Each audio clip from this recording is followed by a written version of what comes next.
Tesla has received approval now from the German government to save Germany's automotive industry. Did I just say that? Yeah, I did. Actually, it's true, because Tesla has approval now to build 1 million cars at its Gigafactory in Germany, to expand the factory to also produce enough batteries for those 1 million cars, 100 gigawatt hours of batteries per year. And that's what Tesla plans on doing. What cars will it make there? I believe Tesla plans to make the Tesla Model 2 in Germany, where it can continue to use Chinese-made battery cells, use its gigacastings, megacastings, structural battery packs as well, potentially, to continue to make EVs at a much lower price than its German and its European competitors.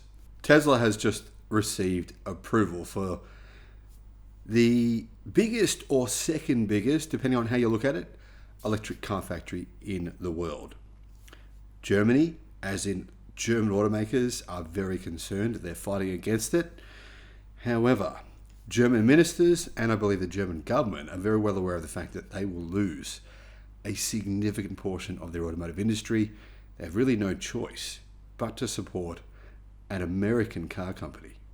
Hello, my friends. Welcome to the channel. I'm Sam Evans. You're watching the Electric Viking. Great to see you.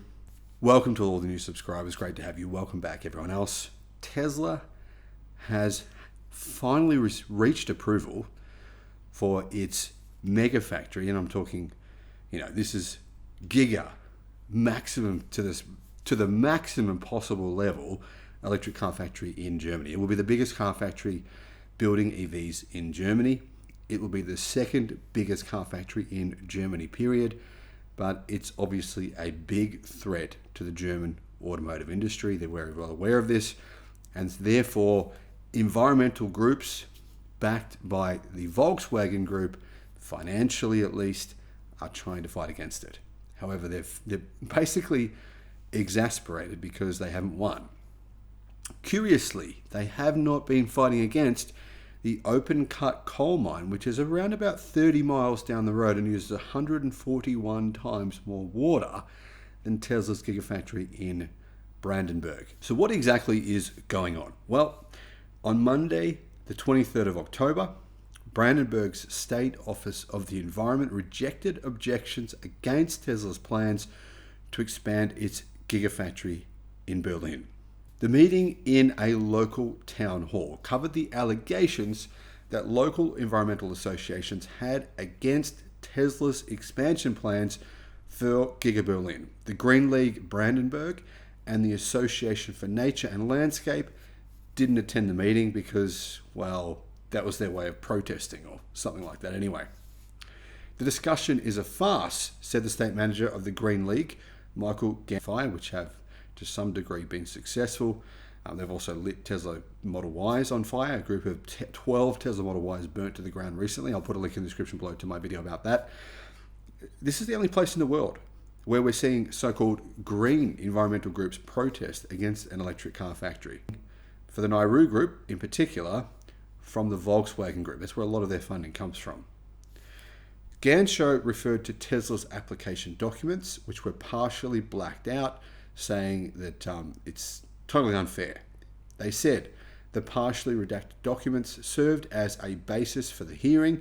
The documents discussed Giga Berlin's annual production capacity for electric vehicles and battery cells. So what are these EV manufacturers, what are these so-called green environmental groups saying is the reason that Tesla shouldn't be allowed to extend its factory to being the second biggest, if not the biggest, electric car factory in the world, depending on how we actually classify the Tesla's factory in China.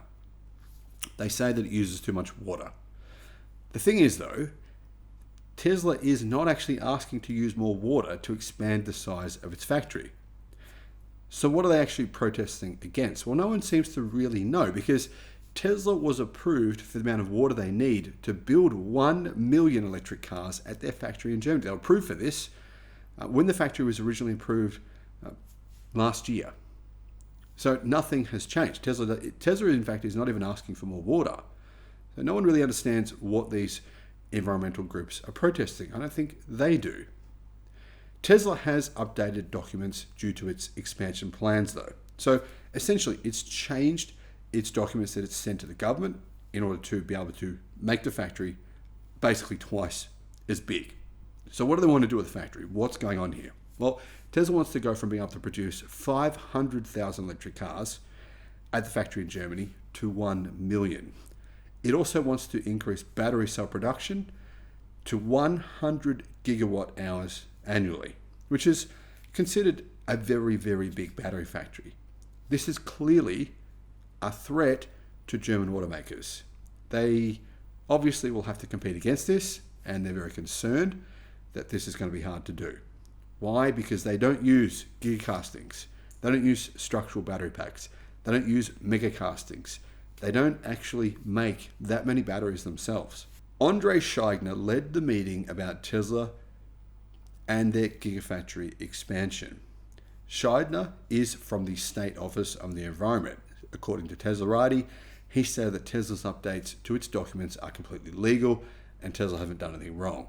In fact, he sees no problems with what Tesla is doing. In fact, more than that, the government in Germany believes that they need Tesla to essentially save their automotive industry.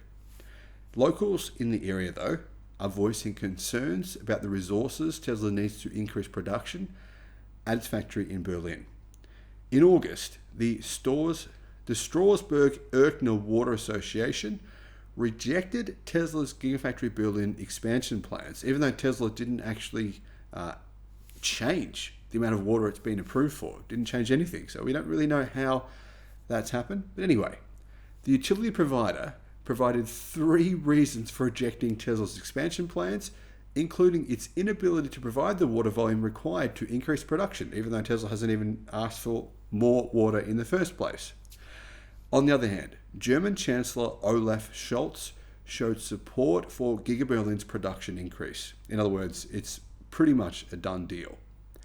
In a public dialogue at Potsdam, Germany, Scholz noted how vital it is to retain companies in the country to maintain and expand prosperity. So why is it so important? Well, here's why. A majorly large percentage of the German automakers' cars are now being built in China. Like, they have said it's so much cheaper for them to build EVs in China and ship them around the world to other countries that Germany currently sends cars to right now. So if Germany continues to manufacture more and more EVs in China and then send those EVs to places like Australia. Guys, in Australia, we used to get cars here that were made in Germany. Now more and more of the cars we're getting, just quietly, just on the quiet, are actually being made in China. So basically, people are saying, don't buy a Tesla, it's made in China. If you want to support, if you're against what China are doing, don't buy a Tesla. Well, that would also now require you not to buy a Mercedes or a BMW or a Volkswagen as well, because they're making EVs in China and now shipping those outside of China as well. So if Tesla is building a factory in Germany, this can help save the German automotive industry. The ministers know this, and I don't think anything that these lobby groups do is going to prevent Germany from trying to save itself. But that's my opinion. Let me know your thoughts in the comments. Thank you for watching.